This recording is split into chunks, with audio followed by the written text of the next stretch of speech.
اعوذ باللہ من الشیطان الرجیم، بسم اللہ الرحمن الرحیم۔ پلز آف نالج کے معزز دوستو، السلام علیکم۔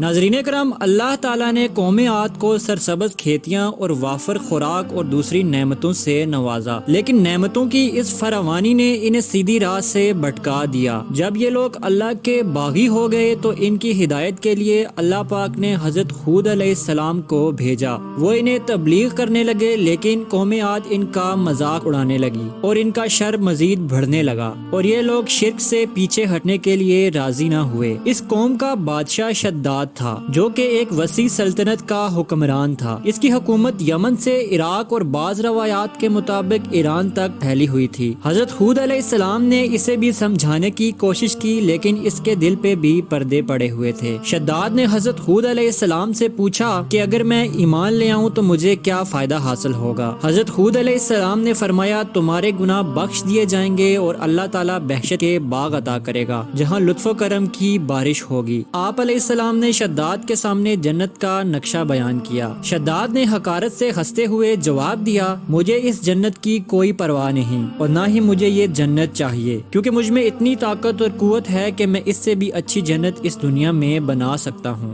ناظرین کرام، حضرت ہود علیہ السلام نے اسے اس کفر اور اس شرک سے روکنے کی کوشش کی، لیکن وہ باز نہ آیا۔ اپنی بات کو ثابت کرنے کے لیے اللہ تعالیٰ کے فراہم کردہ وسائل کو اس نے استعمال کیا اور تعمیر و تزئین کا بہترین نمونہ ایک باغ بنوایا، جس میں ہر وہ خوبی جمع کر دی گئی تھی جو جنت سے متعلق وہ سن چکا تھا۔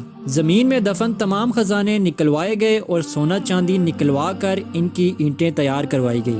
اس شہر کی بنیادیں اس قدر کھودی گئیں کہ پانی کے قریب جا پہنچیں، اور پھر ان بنیادوں کو سنگ سلیمانی سے بھروایا گیا۔ جب یہ بنیادیں زمین کے برابر ہو گئیں تو اس پر سونے اور اشرفیوں کی اینٹوں سے دیواریں چنی گئی۔ ان دیواروں کی بلندی اس قدر زیادہ تھی کہ جب آفتاب طلوع ہوتا تھا تو اس کی چمک سے دیواروں کی روشنی پر نگاہ نہیں ٹھہرتی تھی۔ شہر کی چار دیواری کے اندر ہزار ہزار محل تیار کیے گئے، اور ہر محل ہزار ستونوں کا اور ہر ستون جواہرات سے جڑا ہوا تھا، اور شہر کے درمیان میں ایک نہر بنائی گئی، اور ہر مکان میں حوض بنوائے گئے، اور شہر کے ہر مکان تک ایک ایک نہر پہنچا دی گئی۔ حوضوں کے فرش پر یاقوت، زمرد، مرجان، نیلم کی تہیں بچھائی گئی، اور ان کے کناروں پر درخت بنائے گئے جن کی جڑیں سونے کی اور شاخیں پتے زمرد کے، اور پھول و پھل ان کے موتی اور یاقوت کے اور دیگر جواہرات کے بنوا کر لٹکا دیے گئے۔ مکانوں کی دیواروں پر زعفران اور عنبر سے گلکاری کی گئی، اور یاقوت اور دیگر جواہر کے خوبصورت خوشآواز جانور بنوا کر درختوں پر بٹھائے گئے، اور ہر درخت کے پاس ایک پہرے دار کو تعینات کیا گیا۔ ناظرین کرام، جب اس انداز کا شہر بن کر تیار ہوا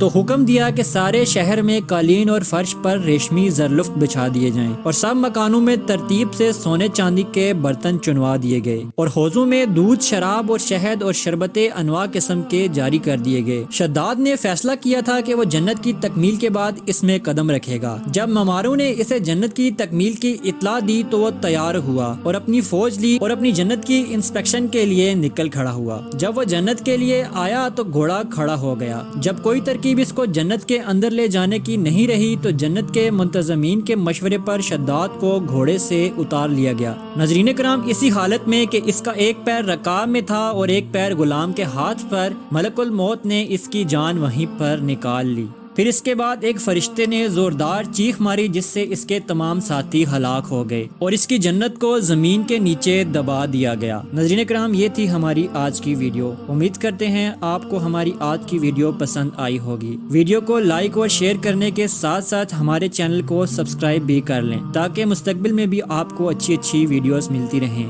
ناظرین کرام، اس کے ساتھ ہی ہماری آج کی ویڈیو کا اختتام ہوتا ہے۔ انشاءاللہ حاضر ہوں گے ایک نئی ویڈیو کے ساتھ، تب تک کے لیے اجازت دیجیے گا۔ اپنا، دوستوں، رشتہ داروں اور گرد و نواح کے تمام لوگوں کا خیال رکھیے گا۔ اللہ حافظ۔